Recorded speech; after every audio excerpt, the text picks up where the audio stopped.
এইদিকে কি আপনাদের? এই এরিয়া তো আপনাদের মধ্যে পড়ে না। আরে ভাই, ভয় পাওয়ার কিচ্ছু নাই। এরিয়া দখল করতে আসিনি। এরিয়া আপনার, ধান্দা আমার। Let's talk business. এই এরিয়াতে ধান্দা করতে হইলে নিজেরে প্রুফ করা লাগে ব্রাদার। সেই জন্যই তো আসলাম ভাই, চলেন খেলি।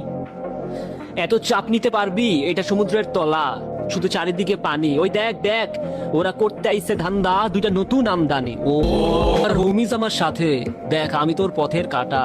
এখানে ডিল করতে আসছোস, মাসে কত কামাস কাকা? ও ব্রো, বাংলায় আমার ধান্দা চলে। আমরা নতুন আমদানি। ভাই চোখ খুলে দেখ, আমরা সলিড খানদানি। এতে কোন ঝাটের মা, তুই কোন ঘাটের পানি? হ্যাঁ, আমার এক সঠিক খাতাম তোরে পড়াবো জামদানি। তোর হোমিজ আমার পাংখা, আমার গানে নেয় ফিল। ব্রো মাইন্ড করিস না, নে ক্যান্ডি খাচ্ছিল। আমার পথের যত কাটা আমার শুটার করে কিল। আমি খালি পকেট নিয়ে আমার মিলিয়নের deal. You know what I am saying, bitch. O